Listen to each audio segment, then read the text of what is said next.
지난주 아브라함이 사랑하는 독자 이삭을 번제로 드리라는 명령에 순종함으로써 그의 믿음의 여행을 걸어가는 것을 살펴보았습니다. 오늘은 아브라함이 소망으로 믿음의 길을 걸어가는 것을 살펴보려고 합니다. 본문은 사라의 죽음을 기록하고 있지만 그녀의 죽음보다는 그녀를 매장할 그 땅을 구입하는데 더 많은 중점을 두고 있습니다. 아브라함은 사라의 죽음에 대처하면서 하나님 약속에 대한 소망, 미래에 대한 소망을 품고 이 매장지를, 그 땅을 준비하고 있습니다. 사라의 죽음을 통해서 아브라함은 자기 이름으로 된 땅을 처음으로 소유하게 됩니다. 사라가 127세를 살고 죽었습니다. 2절은 사라가 가나안 땅 헤브론에서 죽었다라고 말씀합니다. 창세기 22장 19절에서 모리아 산에서 번제를 드렸던 아브라함이 브엘세바로 가서 거기 거주했다라고 말씀을 합니다. 그러면 사라의 죽음은 22장으로부터 약 20년이 지난 때이고 아마도 중간에 아브라함 가족이 브엘세바를 떠나 헤브론으로 다시 돌아갔다가 거기에서 사라가 죽었을 것이다 라고 추측하고 있습니다. 아브라함이 사라를 위하여 슬퍼하며 애통해 했다라고 말씀하는데요. 여기서 슬퍼한다라는 뜻의 히브리어는 가슴을 치며 우는 것을 가리키고, 애통한다라는 뜻의 히브리어는 눈물을 흘리며 큰 소리로 우는 것을 가리킵니다. 아브라함이 아내를 잃은 슬픔 때문에 가슴을 치면서 큰 소리로 울었다라는 것을 알려줍니다. 즉 아내를 잃은 슬픔이 매우 컸고 그 아브라함이 그 슬픔을 감추지 않고 그대로 표현했다라고 말하고 있습니다. 아브라함이 75세의 부름을 받았고 그때 사라는 10살이 적었기에 65세입니다. 그리고 아브라함과 함께 약 60여 년간, 정확히는 62년 동안 같이 하나님의 말씀을 붙잡고 그 말씀을 의지하면서 믿음으로 같이 동행했습니다. 그러다가 사라가 먼저 죽게 되었습니다. 사랑하는 아내요 또 믿음의 동역자였던 이 사라가 죽은 것을 통해 이 죽음 앞에서 아브라함의 마음이 어땠을까라고 생각을 해보면 단순히 그냥 자신의 아내인 것으로 그치지 않고 믿음으로 같이 동역해주고 또 아브라함 편을 들어주던 내 편이 없어진 것에 대한 그 슬픔이 아주 컸을 것이다 라고 아브라함이 큰 소리로 울며 가슴을 치며 우는 것을, 그 마음을 조금이나마 이해를 해봅니다. 하지만 아브라함은 그저 슬퍼만 하고 있지 않았다라고 성경 말씀은 기록하고 있습니다. 그가 일어나 나가서 헷 족속에게로 가서 그들에게서 땅을 구입하려고 하는 것들을 이제 말씀합니다. 헷 족속에게 죽은 자를 장사 지내도록 매장할 소유지를 달라, 그 땅을 팔라라고 아브라함은 요청하고 있습니다. 4절에서 아브라함은 자신을 나그네요 거류하는 자다라고 말하는데요. 당시에 아브라함은 거부였고 또 헷 족속의 마므레와 에스골과 아넬의 동맹이었습니다. 또 아브라함은 마므레가 소유한 상수리 나무 숲풀에 이미 오랫동안 장막을 치고 거주했었고 그곳에 하나님을 위한 제단도 쌓고 있었습니다. 또 헷 족속도 6절에서 보면 아브라함을 가리켜 하나님이 우리 가운데 세우신 지도자다라고 말하고 있습니다. 아브라함이 조카 롯을 구하기 위해 가나안 북부의 연합군을 공격했던 것, 또 남부 연합의 대표 소돔 왕이 요구할 때도 그것을 거절할 만큼 아브라함의 영향력이나 지도력이 컸다라는 것들을 생각해 보면 아브라함은 분명히 헷 족속들 사이에서 사회적으로 인정받는 위치에 올라 있었을 것입니다. 하지만 아브라함의 법적인 지위는 여전히 나그네요 거류하는 자일 뿐입니다. 나그네로 번역된 히브리어 토스캬브라는 단어는 일정한 지역에 거주하기는 하지만 개인 소유의 땅이 없는 사람을 가리키면서 또 하루의 일당을 벌기 위하여서 이리저리 일자리를 찾아다니는 일용직 노동자를 지칭하는 표현이라고 합니다. 또 거류하는 자로 번역된 게르라는 단어는 이것도 일정한 거처 없이 돌아다니는 사람, 떠돌아다니는 사람을 뜻하는 단어입니다. 즉 이 두 단어는 아브라함이 헷 족속이 거주하고 있는 헤브론 땅에서 또 그 헤브론 땅으로 대표되는 가나안 땅에서 아무런 소유가 없는 사람, 아무런 권리를 주장할 수 없는 그저 이방인일 뿐이다라는 것을 드러내고 있습니다. 사회적으로는 인정받고 영향력이 있고 지도력이 있는 아브라함이었지만 법적으로는 아무런 힘이나 권세가 없는 연약한 자라는 것입니다. 지역 공동체의 구성원들과 동맹을 맺기도 하고 그 옆에 거주하면서 어떤 연고를 가지고는 있지만 실질적으로는 그 권리가 제약받는 외국인 거주자가 아브라함의 현실이었습니다. 즉 아브라함은 그의 고향 우르로 돌아갈 수 있는 사람, 그의 아버지가 묻혀 있고 그의 다른 가족이 살고 있는 하란으로 언제든지 돌아갈 수 있는 사람, 강을 건너온 히브리 사람이기 때문에 언제든지 강을 건너갈 수 있는 사람으로 헤브론 사람들에게, 헷 족속들에게 인식되고 있었던 것입니다. 하지만 아브라함은 사라의 시신을 그의 고향 우르나 또 아버지가 묻혀있던 하란으로 옮기는 대신에 하나님께서 자신에게 약속해 주신 그 가나안 땅에서 사라의 매장지를 찾기를 원했습니다. 아브라함은 이미 하나님의 말씀을 쫓아서 고향을 떠난 사람이고 그의 모든 권리와 그의 모든 삶의 근거는 하나님의 약속이 주어지고 머물고 있는 가나안 땅에 있기 때문입니다. 그래서 아브라함은 내가 고향으로 돌아가겠다, 내 아내의 시신을 저 멀리 고향으로 데리고 가겠다라고 말하는 것이 아니라 헷 족속에 가서 나의 죽은 자를 매장할 그 땅을 나에게 팔아달라고 요청하고 있습니다. 그런데 이 아브라함의 요청을 헷 족속이 처음에는 부드럽게 거절합니다. 6절 말씀을 보면 헷 족속이 아브라함에게 우리 묘실 중에서 좋은 것을 택하여 당신의 죽은 자를 장사소서, 우리 중에서 자기 묘실에 당신의 죽은 자 장사함을 금할 자가 없으리이다 라고 말합니다. 아브라함이 헷 족속에 했던 요구를 두 가지로 나눈다면 나의 죽은 자를 장사할 수 있게 허락해달라, 그리고 그 사람을 매장할 땅에 묻을 그 땅을 나에게 팔아달라, 두 가지 요구입니다. 즉 죽은 자를 매장할 소유지를 달라고 했습니다. 그런데 헷 족속은 우리의 무덤들 중에 아무 곳에나 매장을 하십시오 라면서 사라의 시신을 그 땅에 묻는 것을 허락은 합니다. 하지만 땅을 팔아주지는 않겠다라는 것입니다. 아브라함이 소유할 땅을 주지 않겠다라는 것이죠. 아브라함이 만약에 헷 족속과의 관계를 생각해서 이 제안을 수락했다라고 한다면 헷 족속의 무덤에 사라를 매장할 수는 있었겠지만 가나안 땅을 결코 소유하지는 못했을 것입니다. 헷 족속이 아브라함이 그들 중에서 땅을 소유하는 것을 금하고는 거절하기는 하지만 사라의 시신을 그 땅에 묻는 것을 허락했습니다. 그래서 아브라함은 다시 헷 족속에게 요청을 합니다.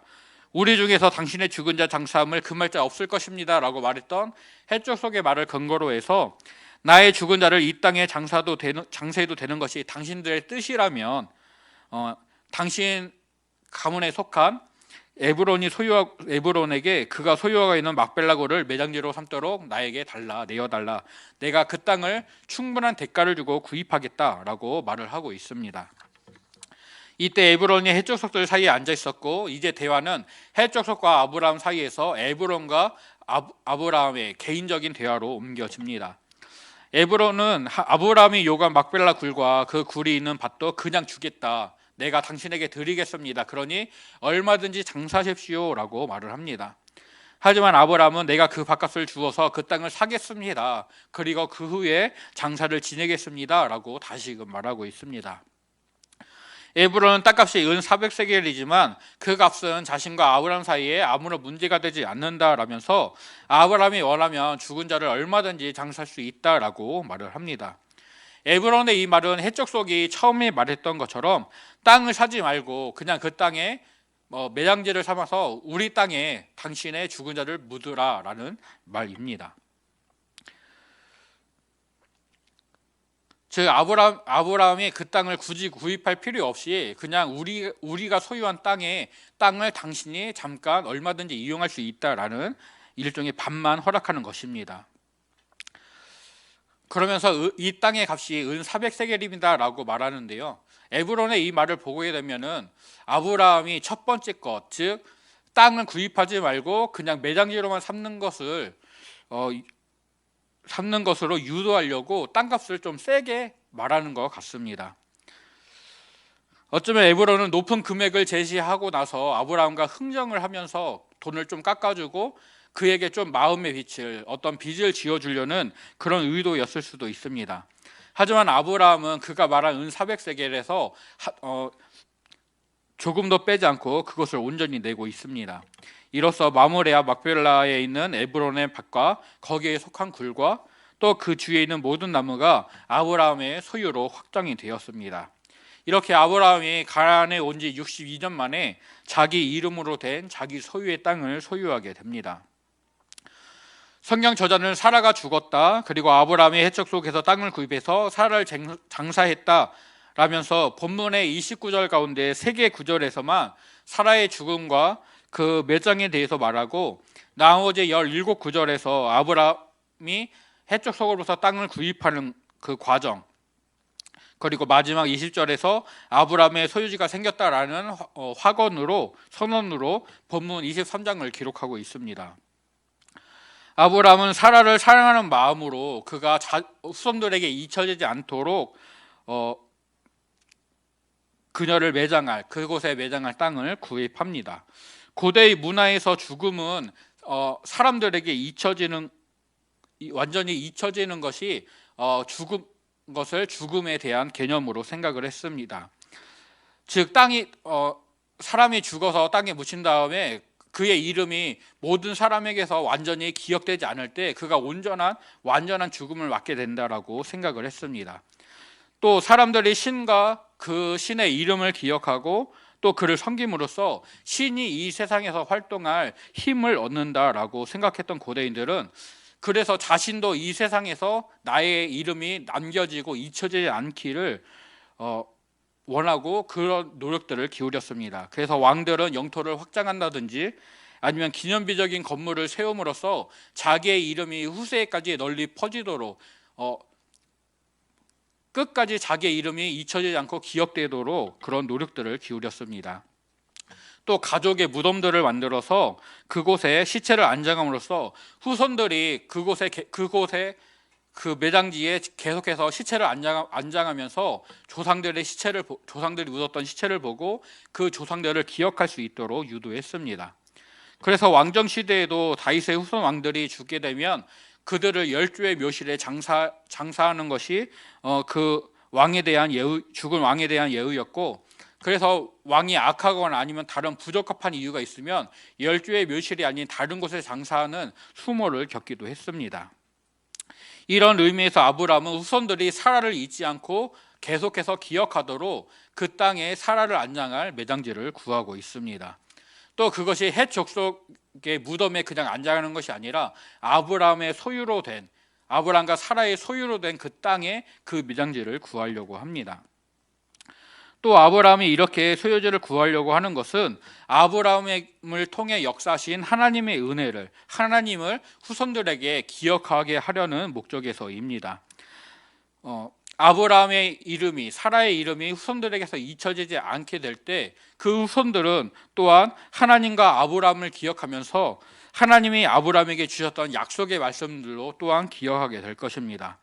이 기억을 이용해서 아브라함은 그의 후손들이 여호와의 도를 지키고 또 의와 공도를 행하는 삶을 살도록 그런 시간들을 준비하고 있습니다.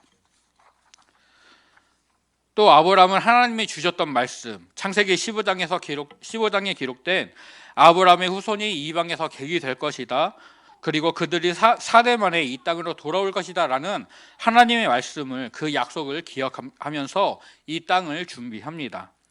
아브라함과 그의 후손들은, 아브라함은 지금 해적 속 옆에 땅을 얻어서 거주하고 있지만 그곳에 영원히 살지는 않습니다. 언젠가 이방으로 가게 되고 300년 후에 돌아오게 될 것입니다. 아브라함이 해적 속의 말대로 그들 중에 아무 무덤에나 사라를 묻는다면 아브라함이 죽었을 때에도 그 무덤에 그냥 묻게 될 것이고, 아브라함과 그의 후손은 해적 속에 속한 이방인이 되어서 그 땅을 소유하지 못한 채 그냥 사그러질 것입니다. 아브라함의 후손이 이방에서 객이 되었다가 다시 돌아오게 된다면 가나안 땅에 그들이 머물 근거지, 가나안 땅에 그들이 돌아올 수 있다라는 그런 증거가 있어야 되는데, 그래서 아브라함은 그 땅을 삼으로써 그 땅에 대한 소유권을 얻으려고 하고 있습니다. 후손에 대한 하나님의 약속이 이삭을 통해 시작되는 것처럼 땅에 대한 하나님의 약속은 아브라함이 소유하게 될 그 땅으로부터 시작될 것입니다. 하늘의 별과 바다의 모래처럼 큰 민족을 이룰 것이다라는 약속이 독자 이삭, 약속된 한 명의 아들로부터 시작이 되는 것처럼 애굽 강가에서부터 큰 강 유브라데까지 이르는 넓은 땅에 대한 약속이 사라를 매장할 작은 밭과 그 굴로부터 시작이 되는 것입니다. 그래서 아브라함은 아내 사라를 사랑하는 마음으로, 또 후손들이 하나님을 기억하기를 기대하는 마음으로, 또 하나님 약속에 대한 그 믿음으로 그 약속이 이루어질 소망을 품고 이 땅을 준비하면서 그 하나님의 약속이 시작될 그것을 준비하고 있습니다. 아브라함이 해쪽 속에서 땅을 구입하는 과정 가운데 해쪽 속과 대화를 하게 될 때 성경 저자는 아브라함이 땅을 구입한 일에 증인이 되는 해쪽 속을 계속해서 언급하고 있습니다. 3절에서 아브라함이 해쪽 속에게 가서 말했다라고 말을 합니다. 아마도 헤브론 성문으로 가서 아브라함은 그 땅을 팔아달라 요구했을 것입니다. 성문은 그 성의 장로들이 앉아서 법률과 행정에 대한 문제들을, 또 그 성읍에 일어나는 일들을 토의하고 논의하던 장소입니다. 또 문제가 생기게 되면 그 성에 거주하는 성을 거주하는 사람들을 대표할 수 있는 권력자들이 모여서 그 문제들을 논의하고 토의했습니다. 아브라함이 해쪽 속에게 에브론이 소유한 밭을 사고 싶다라고 말했을 때에도 에브론이 대답을 기록하는 10절은 에브론이 해쪽 속 곧 성문에 들어온 모든 자가 듣는 데서 아브라함에게 말했다라고 말씀합니다. 또 13절에서 아브라함은 에브론에게 대답할 때 그 땅의 백성이 듣는 데서 공식적으로 말했다라고 말씀하고요. 16절에서도 해쪽 속에 들은 대로 은 400세겔을 그 값으로 주고 있습니다. 또 18절에서는 성문에 들어온 모든 해쪽 속에 보는 데서 에브론의 소유였던 밭과 굴이 아브라함의 소유로 확정되었다라고 말씀을 합니다. 성경 저자는 아브라함의 해쪽 속의 땅, 특별히 에브론의 땅을 구입하는 것을 해쪽 속 모든 사람이 보았다, 이것을 보고 들었다라는 것을 밝히면서 이것이 단순한 개인적인 거래가 아니라 공식적인 거래고 이것을 해쪽 속에 분명히 팔았다라는 것을 증거합니다. 또 성경자는 2절에서 사라가 죽은 헤브론이 가나안 땅에 있다라고 말씀하고 19절에서 아브라함이 아내 사라를 가나안 땅 헤브론에 있는 막벨라 굴에 장사했다라고 말해서 사라가 죽고 매장된 곳이 다른 곳이 아니라 바로 가나안 땅이다라는 것을 계속해서 언급합니다. 아브라함의 후손들인 이스라엘 백성들이 430년 만에 애굽을 나와 하나님이 약속하신 땅 가나안 땅으로 돌아오게 될 것인데, 그들은 아브라함에게 주었던 하나님의 약속, 그리고 아브라함이 공식적으로 땅을 구입해서 이스라엘 자손에게 그 땅에 대한 소유권이 있다라는 것을 성경 저자는 이 말씀을 통해 알려주는 것입니다. 즉 가나안 땅은 아브라함과 그의 후손들에게 정당한 소유다라는 것을 밝히고 이것에 대해 의심할 여지가 없다라는 것을 알려줍니다. 그런데 본문에서 아브라함은 자기를 나그네와 거류하는 자라고 말하면서 자신을 해적 속에게 속한 자가 아니라 하나님께 속한 자다라는 믿음을 드러내고 있습니다. 해적석은 아브라함을 우리 가운데 있는 하나님이 세우신 지도자다라고 인정하면서 그에게 굳이 죽은 자를 매장할 소유지를 사지 말고 우리 땅 가운데 아무데나 장사하라면서 그들과 함께 살아갈 것을 제안합니다. 하지만 아브라함은 자신의 삶이 하나님의 말씀대로 인도받았다는 것을 생각하고 또 자기 후손들도 하나님의 말씀대로 인도받게 될 것을 생각하면서 땅을 구입해서 가나안 땅을 떠났다가 돌아올 그때를 준비하고 있습니다. 아브라함의 소유지가 된 이 막벨라 굴에 사라가 처음 장사되었고 아브라함이 죽은 후에 묻히게 됩니다. 또 이삭과 리브가도 그 굴에 묻혔습니다. 레아가 죽었을 때 야곱이 레아를 이곳에 안정했고 이후 애굽에 내려간 야곱이 애굽에서 죽음을 앞두고 햇사람 에브론에게서 아브라함이 산 그곳에 나를 장사해라 라고 말합니다. 그가 애굽에서 죽기는 하였지만 요셉이 야곱의 시체를 헤브론을 가져와서 그 굴에 묻었다라는 것을 창세기 50장 말씀에서 확인할 수가 있습니다. 또 요셉도 죽을 때 자기 뼈를 가나안으로 가져가라 라고 유언을 남겼고 출애굽하는 이스라엘 백성들은 밧다람으로 갔다가 돌아온 야곱이 세겜 아브라함의 지도자 하몰에게서 구입한 땅에다가 요셉의 시체를 묻었다라는 것을 볼 수가 있습니다. 이렇게 아브라함의 후손들도 하나님의 약속이 이루어질 것들을 분명히 기대하면서 그 땅에 묻히기를 소망하는 그 소망 가운데, 믿음 가운데 살았습니다. 아직 가나안 땅에 아무런 유업이 없어도 하나님의 약속을 믿고 소망을 갖고 그 시작을 준비했던 아브라함처럼, 또 이방에서 객이 되어 괴롭힘을 받는 날이 언제 올지는 몰라도 가나안 땅으로 돌아가게 하신다라는 하나님의 약속을 믿고 자기 시체를 가나안에 묻어라, 내 뼈를 가나안으로 옮겨가라 라고 말했던 야곱과 요셉처럼 오늘 우리도 하나님의 말씀을 온전히 믿고 또 그 말씀이 온전히 이루어질 날을 기대하고 소망하면서 믿음으로 나아가는 저와 성도님들 되시기를 소원하고 축복합니다. 히브리서 11장을 보면 아브라함과 사라의 믿음을 처음에 쭉 말하다가 13절부터 16절에서 이렇게 말씀합니다. 이 사람들은 다 믿음을 따라 죽었으며 약속을 받지 못하였으되 그것들을 멀리서 보며 환영하며 또 땅에서는 외국인과 나그네임을 증언하였으니 그들이 이같이 말하는 것은 자기들이 본향 찾는 자임을 나타냄이라.